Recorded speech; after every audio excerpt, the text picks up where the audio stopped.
नमस्कार दोस्तों, आज हम बात करेंगे जो बूटस्ट्रैप एयर कूलिंग सिस्टम है वो क्या होता है, इसके बारे में समझेंगे। यहाँ पर हमने एक डायग्राम बनाई है, इसके थ्रू उसके कंपोनेंट्स और वर्किंग को समझेंगे। लेकिन सबसे पहले बात कर लेते हैं ये जो बूटस्ट्रैप एयर कूलिंग सिस्टम है कहाँ पर काम आता है। तो ये एयरक्राफ्ट के अंदर काम आता है। जब एयरक्राफ्ट उड़ता है तो वहाँ पर काफ़ी मात्रा में हमें पता है एयर तो अवेलेबल है ही, लेकिन जैसे ही वो उड़ता है तो हाई वेलोसिटी जो एयर है यानी कि हायर काइनेटिक एनर्जी वाली जो एयर है वो हमें मिलती है, जिसका हम यूज़ करते हैं कूलिंग करने के लिए जो एयरक्राफ्ट के कैबिन होते हैं उनको। तो चलिए इसको समझते हैं कि ये कैसे काम करता है। सबसे पहले जब एयरक्राफ्ट उड़ेगा तो ये पूरा सिस्टम वहाँ पर लगा होता है कूलिंग करने के लिए। तो सबसे पहले हमें क्या मिलती है, एम्बिएंट एयर मिलती है। तो यहाँ पर हम दिखा देते हैं कि जो एम्बिएंट एयर है वो हमें मिलेगी। तो यहाँ पर ये जो है एम्बिएंट एयर है, तो यहाँ पर हम लिख देते हैं एम्बिएंट एयर, यानी कि जो बाहर जो काइनेटिक एनर्जी के साथ एयर इससे टकरा रही है। अब यहाँ पर काइनेटिक एनर्जी है इस एयर के पास, तो यहाँ पर क्या होता है, पूरा मैकेनिज़्म लगा होता है जहाँ पर डिफ्यूज़र लगे होते हैं, और डिफ्यूज़र जो है अब इस काइनेटिक एनर्जी को वो प्रेशर एनर्जी में कन्वर्ट कर देते हैं। यानी कि यहाँ पर हमें मिलती है रैम एयर। रैम एयर क्या होती है, जिसका जो प्रेशर है यानी कि जो प्रेशर एनर्जी है जिस पे ज़्यादा है, जो काइनेटिक एनर्जी को हम प्रेशर एनर्जी में कन्वर्ट करेंगे वो यहाँ पर रैम एयर मिलेगी। अब ये जो रैम एयर है इसका प्रेशर ज़्यादा होगा और ये जो प्रेशराइज एयर है वो हम आगे भेज देंगे। अब यहाँ पर ये क्या लगा होता है हमारे पास, ये हो गया हमारे पास मेन कंप्रेसर। तो ये कंप्रेसर हो गया। अब इस कंप्रेसर का काम क्या है, जो ये एयर आएगी, पहले ही प्रेशर इसका राइज हो गया है रैम इफ़ेक्ट के कारण, ये और उसको प्रेशर को और टेम्परेचर को दोनों को बढ़ा देगा उसके, क्योंकि कंप्रेस करेगा। अब ये जो कंप्रेस्ड एयर है ये जाएगी हमारी इस चैम्बर के पास। ये क्या है हमारे पास, ये है कंबशन चैम्बर। तो ये हो गया कंबशन चैम्बर। कंबशन चैम्बर का काम क्या होता है, कंबशन चैम्बर का काम होता है कि जो ये कंप्रेस्ड एयर आई है और फ्यूल का मिक्स होके यहाँ पर कंबशन होना, और जो गैसेस बनेंगी वो हमारी जाती हैं इस टरबाइन के पास। ये है हमारे पास गैस टरबाइन।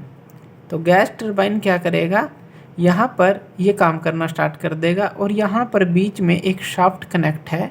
ये जो शाफ्ट है गैस टरबाइन और मेन कंप्रेसर के साथ कनेक्ट है। जैसे ही टरबाइन घूमेगा इस शाफ्ट को घुमाएगा और ये शाफ्ट इस मेन कंप्रेसर को घुमाएगी, यानी कि जो कंप्रेसर को वर्क चाहिए गैस टरबाइन देता रहेगा और यहाँ से इसी कंप्रेसर के थ्रू कंप्रेस्ड एयर यहाँ पर आती रहेगी। तो एक पूरी साइकिल हो गई। अब आगे चलते हैं। अब यहाँ पर ये जो कंप्रेस्ड एयर है कुछ तो हमने जो यहाँ पर ले ली है और कुछ कंप्रेस्ड एयर जो है यहाँ पर जाएगी। ये क्या है हमारे पास, ये फर्स्ट हीट एक्सचेंजर है। ये क्या हो गया हमारे पास, हीट एक्सचेंजर।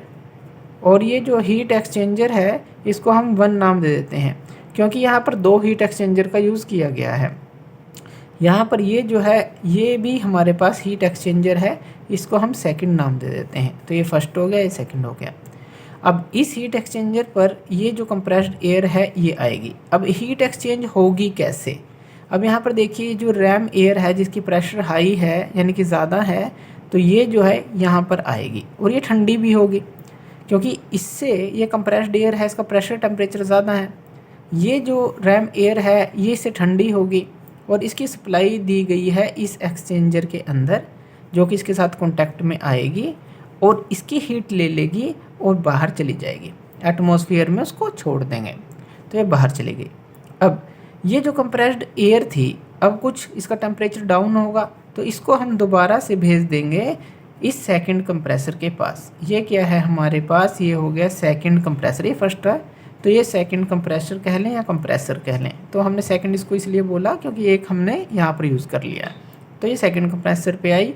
अब यहाँ पर भी क्या होगा, प्रेशर और टेम्परेचर दोनों इंक्रीज़ होंगे इसके, और फिर जो है इसको भेज दिया जाएगा सेकंड हीट एक्सचेंजर पर। अब सेकंड हीट एक्सचेंजर पर किस तरह से हीट एक्सचेंज होगी, यहाँ पर भी देखिए रैम एयर की सप्लाई हमने 2 भागों में बांटी है, जो कि इस पर आएगी और यहाँ पर इसकी हीट को ले लेगी और बाहर एटमॉस्फेयर में चली जाएगी। अब इसका टेम्परेचर डाउन होगा क्योंकि ये हीट लेकर जाएगी जो रैम एयर है इसकी, और ये जो एयर है जिसका टेम्परेचर और कम कर दिया हमने थोड़ा, तो ये जाएगी हमारी कूलिंग टरबाइन के पास। यहाँ पर टरबाइन है, कूलिंग टरबाइन, यहाँ पर आकर वो एक्सपेंड होगी, ये वर्क करेगी यहाँ पर, और ये वर्क करेगी तो ये शाफ्ट घूमेगी। ये शाफ्ट हमारी सेकंड कंप्रेसर से कनेक्टेड है, यानी कि कंप्रेसर घूमता रहेगा। तो यहाँ पर ये वर्क करेगी, और यहाँ पर वर्क करने के बाद ये कूलिंग टरबाइन उसका टेम्परेचर भी और प्रेशर भी दोनों को गिरा देगा और हमें कूल एयर मिलेगी। ये जो कूल एयर है ये कहाँ पर जाएगी, जो कैबिन है, तो ये जो कैबिन है जो हमें ठंडे करने हैं ये वहाँ पर जाएगी और यहाँ पर कैबिन ठंडा कर देगी। इस तरह से पूरी प्रोसेस चलेगी। इसके एडवांटेज क्या है, एक तो देखिए जो एयर है ये उपलब्ध है, अवेलेबल है आसानी से और नॉन टॉक्सिक है। तो एयर को हम रेफ्रिजरेंट की तरह यूज़ कर रहे हैं, यानी कि अलग से कोई रेफ्रिजरेंट हमें यहाँ पर बनाने की ज़रूरत नहीं है, लेने की ज़रूरत नहीं है। और यहाँ पर इस तरह से कनेक्शन किए गए हैं ताकि हमें बेटर एफिशिएंसी मिल सके, जैसे कि गैस टरबाइन कंप्रेसर को एक शाफ्ट के थ्रू घुमा रहा है या कूलिंग टरबाइन इस सेकंड कंप्रेसर को घुमा रहा है। इस तरह से मैकेनिज़्म भी बनाया गया है कि जितना ज़्यादा पॉसिबल हो, जैसे रैम एयर का हमने हीट एक्सचेंजर में यूज़ कर लिया, जितना ज़्यादा पॉसिबल हो उतनी अच्छी एफिशिएंसी ले सकें। डिसएडवांटेज क्या है कि जैसे एयरक्राफ्ट उड़ेगा तब ही ये जो सिस्टम है ये काम करेगा, क्योंकि तब जब उड़ेगा तभी ये एयर हायर काइनेटिक एनर्जी के साथ आएगी, जिसको हम ये इफेक्ट में कन्वर्ट कर पाएंगे और तभी ये एफिशिएंटली यानी कि काम करेगा। तो ये था हमारे पास जो बूटस्ट्रैप एयर कूलिंग सिस्टम था। तो थैंक यू वीडियो देखने के लिए, और इसी तरह की वीडियोज़ के लिए आप हमारे चैनल लर्न एंड ग्रो पे हमें सब्सक्राइब कर सकते हैं। धन्यवाद।